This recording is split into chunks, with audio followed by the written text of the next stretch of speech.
Rajab has begun, and before we rush to act, to post, to imitate what others are doing, I need you to pause and ask yourself a serious question. Am I worshipping Allah the way He wants to be worshipped? Or am I simply following habit, emotion, and culture? Every year, when Rajab arrives, I watch sincere people make the same mistakes with good intentions and weak knowledge, and good intentions do not turn wrong actions into worship.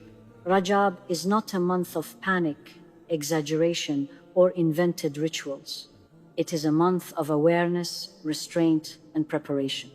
If you misunderstand Rajab, you don't just lose reward, you train your heart to accept false worship. Today I want to correct that, directly, clearly, and without compromise. One of the most dangerous mistakes Muslims make in Rajab is mistaking familiarity for legitimacy. Something feels religious simply because it is repeated every year, shared widely, or practiced by people we respect. Over time, repetition creates confidence, and confidence replaces evidence. People fast on certain days because their family always did. They pray specific prayers because a message circulated saying it has special reward. They repeat phrases because someone labeled them Rajab, Dhikr. None of this automatically makes an action wrong, but attaching religious value without proof is where the problem begins. Islam is not preserved by habit, it is preserved by knowledge. When worship is inherited uncritically, it slowly drifts away from what Allah actually legislated. Worship in Islam is precise because it is an act of obedience, not creativity. You do not get closer to Allah by inventing ways to worship Him. You get closer by submitting to how He commanded you to worship Him. That is why intention alone is not enough. Sincerity without correctness is incomplete. You can feel deeply spiritual while doing something Allah never asked for, and feelings are not a reliable measure of truth. Many innovations survive precisely because they feel emotional, communal, and comforting. But Islam was never built on what feels good. It was built on revelation. Rajab is a clear example of this confusion. Because it is a sacred month, people assume it must contain specific rituals. But sacred does not mean customized. Allah made certain months sacred to increase awareness and restraint, not to introduce new forms of worship. The Prophet lived through many Rajabs. If Rajab had special prayers, special fasts, or special phrases with unique reward, he would have taught them clearly. He did not. That silence is not accidental. It is guidance. When we fill that silence with our own ideas, we are not honoring the month, we are overriding prophetic guidance. There is also a psychological danger here. When people follow practices simply because everyone does it, they stop asking questions. The mind switches off and religion becomes mechanical. Over time, this creates a version of Islam that is inherited socially but not understood intellectually. That is how culture begins to lead religion instead of serving it. You end up defending practices you cannot explain and rejecting corrections because they feel uncomfortable. This is how sincerity becomes stubbornness. Ask yourself honestly, if someone asked you why you are doing a certain act in Rajab, could you explain it clearly with evidence, or would you say, this is how we've always done it? That question matters, because worship without understanding weakens the relationship with Allah instead of strengthening it. It teaches the soul to follow crowds instead of truth. Islam does not ask you to abandon voluntary worship. You can fast, pray, give charity, and make dhikr in Rajab just as you can in any other month. What Islam asks you to abandon is attaching special religious status without proof. Do not label something sacred unless Allah labeled it sacred. Do not promise reward unless Allah promised reward. Do not turn assumptions into obligations. Rajab is meant to train discernment. It is meant to teach you the difference between devotion and discipline, between sincerity and submission. When you strip away cultural noise and return to evidence-based worship, your relationship with Allah becomes calmer, clearer, and stronger. That clarity is worth more than any invented ritual, because it keeps your worship anchored to truth rather than tradition. Another common mistake is assuming that Rajab itself will elevate you spiritually, regardless of how you live or worship. People speak about Rajab as if its arrival alone changes their standing with Allah, as if time itself carries holiness that transfers automatically to the person living in it. This is a misunderstanding of how spirituality works in Islam. Months do not purify hearts. Actions do. Time does not erase sins. Repentance does. If a person enters Rajab the same way they exited the previous month, with the same neglect, the same distractions, and the same unresolved sins, Rajab will pass without leaving any mark on them. Sacred months are not guarantees, they are amplifiers. They increase the weight of what you do, both good and bad. That means obedience matters more, but disobedience also becomes more serious. When people treat Rajab as a spiritual safety net, they become careless. They relax their vigilance, assuming that blessings are automatic. This false security dulls the conscience. A person stops striving because they believe they are already covered by the virtue of the month. In reality, the sacredness of Rajab demands more awareness, not less. There is also a dangerous emotional shortcut at play. Some people look for reassurance instead of responsibility. They want to feel close to Allah without confronting what distances them from Him. Rajab becomes a comfort blanket instead of a wake-up call. But Allah does not honor months to replace effort. He honors them to test sincerity. Are you more careful with your tongue in Rajab, more honest in your dealings, more consistent in your prayer? If not, then the month has not changed you. You have simply passed through it. The Prophet and the righteous before us did not treat sacred months as symbolic events. They treated them as opportunities for self-correction. Their focus was not on what the month promised them, but on what Allah expected from them during it. That difference matters. When spirituality is based on expectation, disappointment follows. When it is based on obedience, growth follows. Rajab is not a badge of righteousness. It does not protect you from accountability, nor does it excuse negligence. It simply arrives and asks a question. Will you honor what Allah honored, or will you rely on the name of the month while ignoring its purpose? The answer is not in how you speak about Rajab, but in how you behave while it is here. One of the most repeated mistakes in Rajab is assigning special religious value to specific fasts, prayers, or nights without clear evidence. This often comes from good intentions mixed with weak understanding. People hear that Rajab is sacred, so they assume it must have exclusive acts of worship attached to it. They fast on particular days because they were told those days carry unique reward. They pray certain prayers because a message claimed the Prophet recommended them. Over time, these claims circulate so widely that people stop questioning their authenticity.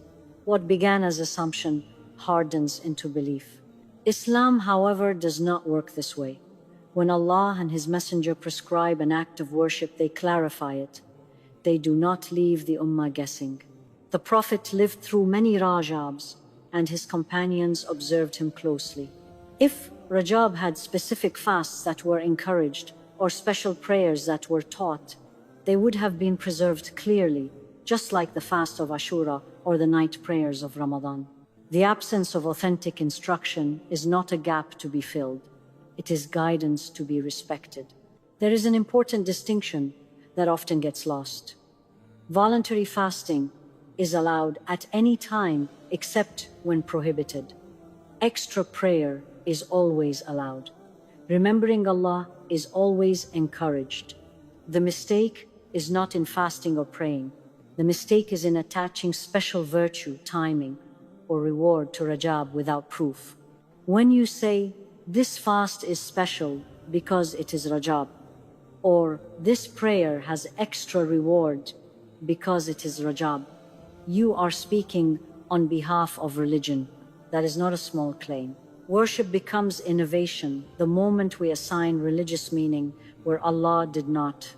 This issue matters because it shapes how people understand obedience. When worship is driven by unverified claims, people learn to prioritize excitement over accuracy. They chase what sounds special instead of what is certain. Over time, they may abandon consistent sunnah practices while clinging tightly to practices that feel unique but lack foundation. That imbalance weakens faith instead of strengthening it. There is also a spiritual discipline being tested here.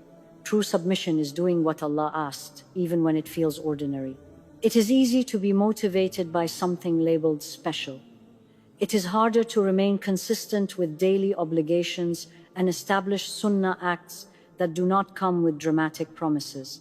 Rajab exposes whether a person seeks truth or novelty. The safest path is the clearest one.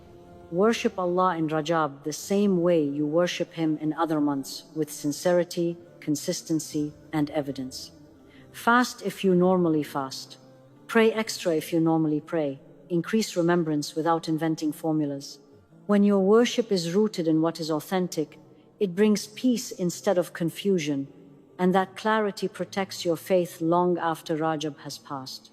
One of the most damaging mistakes people make in Rajab is becoming enthusiastic about optional acts of worship while their obligations remain weak, inconsistent, or neglected.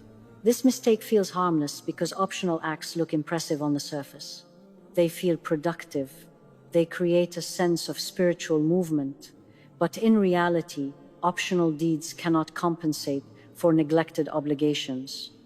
In Islam, the foundation always comes before the decoration. If the foundation is cracked, adding more decoration does not strengthen the structure, it hides the damage. Some people fast voluntarily in Rajab but struggle to pray on time. Others attend lectures, share reminders, or increase dhikr while their character at home remains harsh and impatient. Some give charity publicly but delay debts or wrong others in private.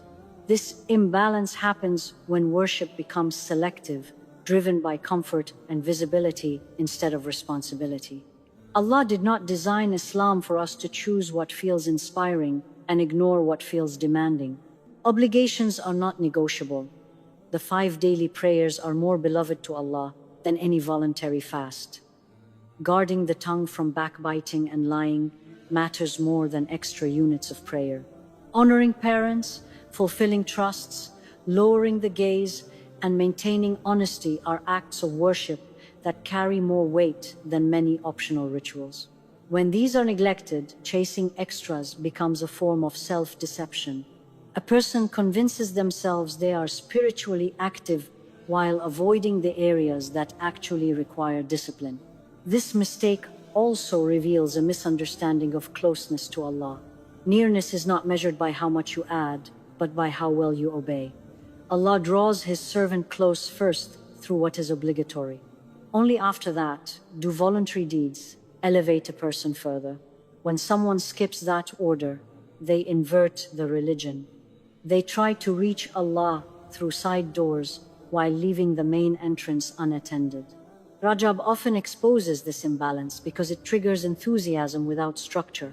People want to do something extra because the month feels significant, but they do not want to confront habits that require sustained effort. It is easier to fast a day or pray a special prayer than it is to fix a broken relationship, control anger, or become consistent in prayer. But real spiritual growth is uncomfortable. It forces you to face what you have been avoiding. If Rajab is going to benefit you, it must be used to strengthen the essentials. Are your prayers on time and with presence? Are you fulfilling the rights of those around you? Are you guarding what Allah commanded you to guard? Once these questions are answered honestly, optional worship can take its proper place as a support, not a substitute. Rajab is not asking you to do more at any cost. It is asking you to do what matters most, correctly and consistently. When obligations are honored, extra acts become light upon light. When obligations are ignored, extra acts become a distraction. The difference between the two is not how much you do, but whether you are obeying Allah in the order He Himself established. One of the most strategic mistakes Muslims make with Rajab is misunderstanding its role in the spiritual calendar. Rajab is not meant to be the peak. It is not the climax of worship. It is not the month where everything is supposed to happen at once. Rajab is a beginning, not a conclusion. When people treat it as an end in itself, they misuse its purpose and often exhaust themselves spiritually before the real work even begins. Rajab was placed before Shaban and Ramadan for a reason. Allah did not arrange the months randomly. Rajab is meant to awaken the heart, Shaban is meant to train consistency, and Ramadan is meant to transform the soul. When you collapse all of that into Rajab, you distort the process. You rush intensity without foundation, and intensity without structure never lasts. That is why so many people enter Ramadan spiritually tired instead of prepared. They burned energy early instead of building discipline gradually. Many people approach Rajab emotionally. They feel urgency, guilt, excitement, and pressure all at once. So they try to change everything overnight. They overload themselves with actions they cannot sustain. They fast excessively, take on commitments they cannot maintain, and set expectations they will inevitably fail to meet. When they fall short, they feel disappointment, shame, and burnout. Instead of motivating them, Rajab becomes a source of frustration. This is not spiritual growth. This is poor planning disguised as devotion. Islam does not ask you to shock your soul into obedience. It asks you to train it. Allah loves consistency, even if it is small. Rajab is meant to help you reintroduce discipline gently. It is the month where you check your habits, identify weaknesses, and make realistic adjustments. Are you praying consistently? Is your Quran neglected? Is your heart distracted? Rajab is the diagnostic phase. Shaban is the strengthening phase. Ramadan is the execution phase. When you skip diagnosis and training, execution collapses. Another reason people misuse Rajab is impatience. We want immediate spiritual results. We want to feel different quickly. We want dramatic change without gradual effort. But the soul does not work like that. Hearts soften through repetition, not shock. Discipline forms through routine, not bursts. Rajab is not meant to make you feel spiritually accomplished. It is meant to make you spiritually honest. Where are you inconsistent? What sins are you tolerating? What obligations are you neglecting? These questions are uncomfortable, which is why people avoid them by filling Rajab with activity instead of reflection. Treating Rajab as an end also creates a false sense of completion. Some people feel they have done enough once Rajab passes. They relax, assuming they are prepared. But preparation is not measured by how much you did in Rajab. It is measured by whether your habits improved, even slightly. Did you become more mindful of prayer times? Did you reduce distractions? Did you increase awareness of Allah in your daily life? If not, Rajab passed you without fulfilling its role. There is also a deeper danger here. When people misuse Rajab, they unintentionally turn sacred time into pressure rather than mercy. Islam was never meant to overwhelm you. Allah knows human capacity. That is why worship is spread across time. That is why Ramadan comes once a year, not every month. Rajab is meant to ease you into that rhythm, not crush you under it. When people treat Rajab as a finish line, they rob themselves of the wisdom behind its placement. Look at how the righteous approached preparation. They did not sprint toward Ramadan. They walked toward it steadily. They increased awareness before increasing action. They repaired foundations before adding layers. Rajab was not about doing everything. It was about doing the right things in the right order. That order matters. Without it, worship becomes chaotic rather than transformative. Ask yourself honestly, are you using Rajab to build habits or to chase feelings? Are you becoming more disciplined or just more active? Are you simplifying your worship so it becomes sustainable or complicating it until it collapses? Rajab will answer these questions whether you ask them or not. The results will show in Shaban and Ramadan. If Rajab ends, and nothing has changed except temporary effort, then Rajab was treated as an event instead of a process. But if Rajab ends and your awareness is sharper, your habits slightly stronger, and your priorities clearer, then Rajab has done its job. It has prepared you. Rajab is not asking you to arrive somewhere. It is asking you to begin correctly. Those who understand this enter Ramadan grounded, focused, and ready. Those who do not arrive exhausted, scattered, and disappointed. The difference is not sincerity. The difference is understanding the role of the month. One of the quietest yet most destructive mistakes in Rajab is focusing intensely on actions while completely neglecting the state of the heart. People become busy doing, planning, counting, and measuring, while the heart remains untouched, unchanged, and sometimes even hardened. Islam was never meant to be reduced to movement without meaning. Worship is not simply what the body performs, it is what the heart carries while the body obeys. When the heart is ignored, actions lose their weight, even if they look impressive on the surface. Many people assume that an increase in actions automatically means spiritual growth. That assumption is false. You can pray more and still be arrogant. You can fast and still be impatient. You can attend lectures and still hold resentment, envy, and pride in your heart. Actions without inner reform create a false sense of righteousness. A person begins to feel spiritually superior while remaining morally unchanged.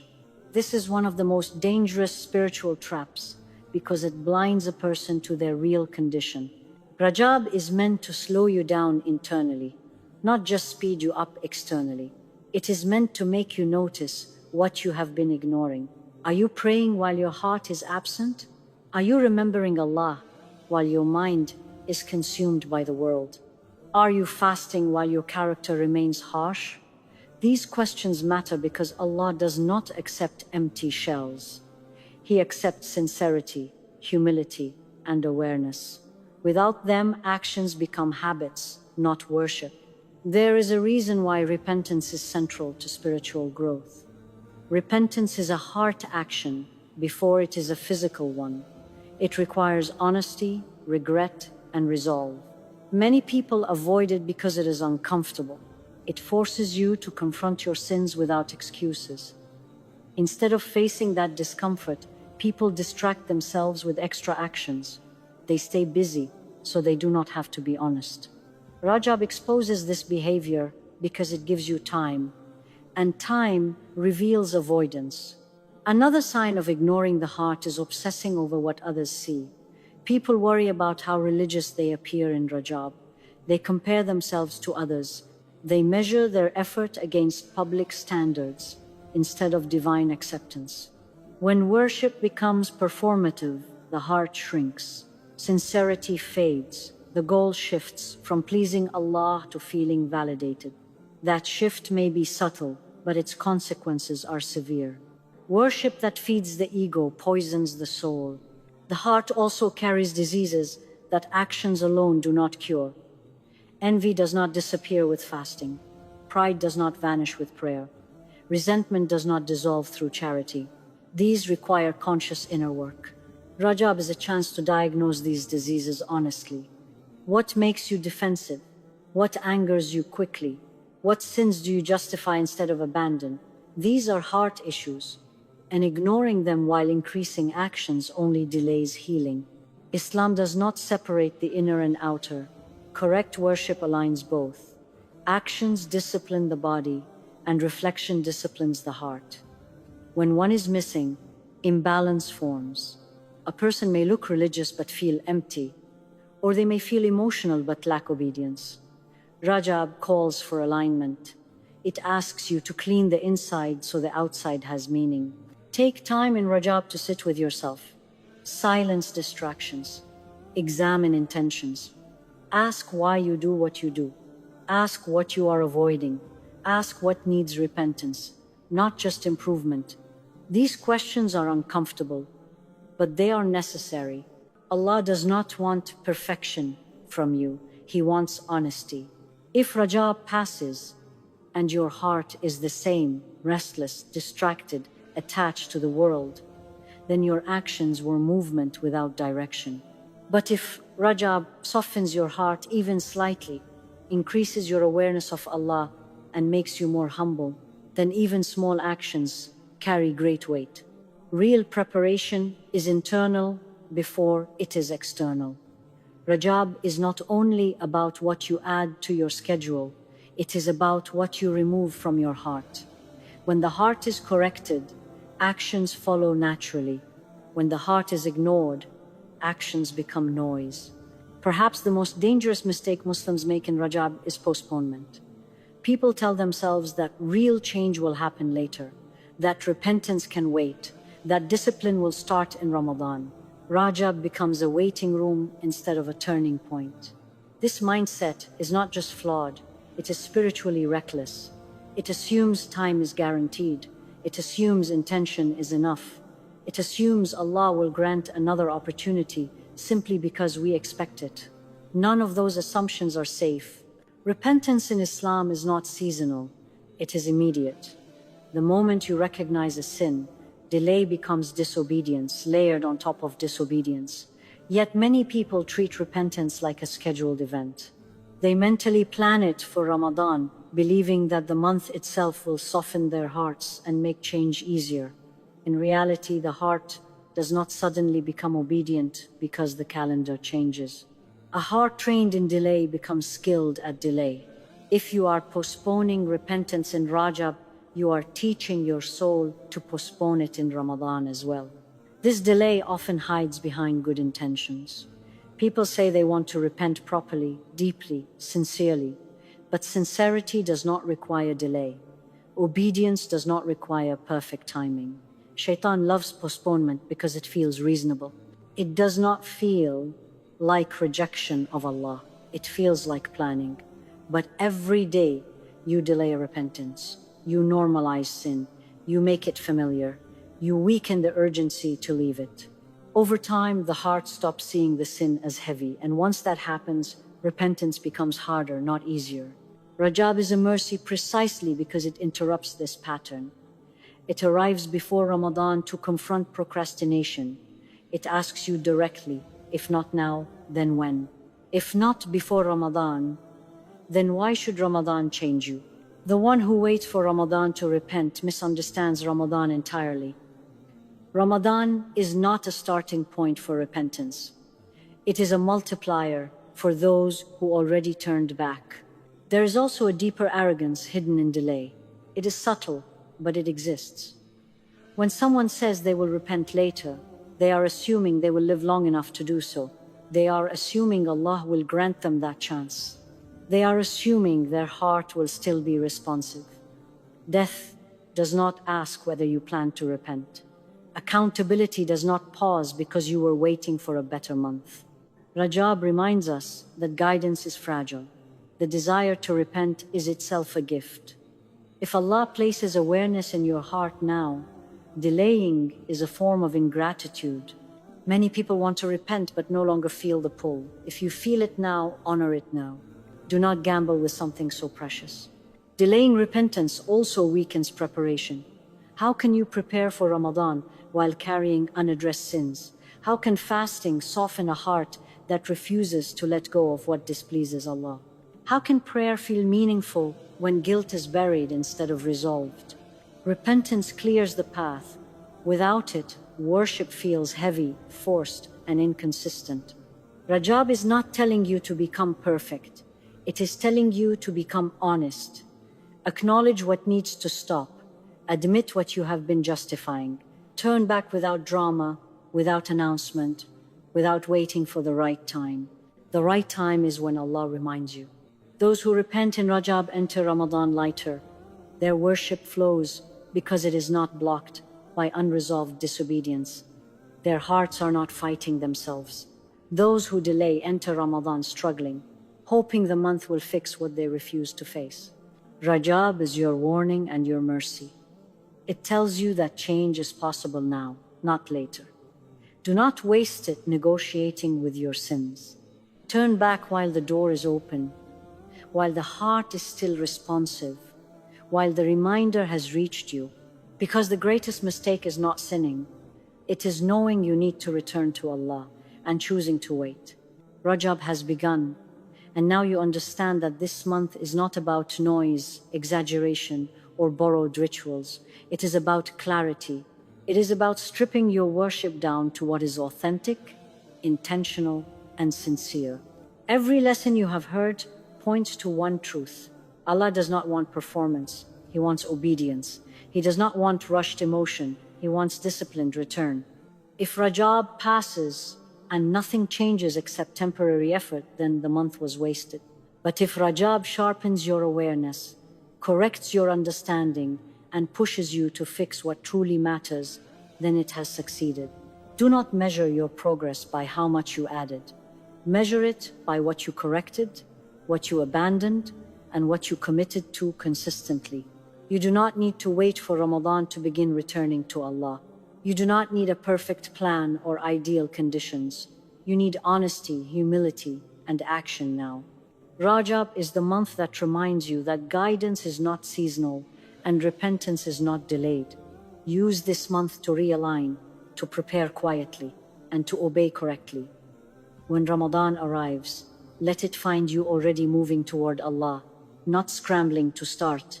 And remember, the goal was never to honor Rajab with invented acts, but to honor Allah with sincere submission.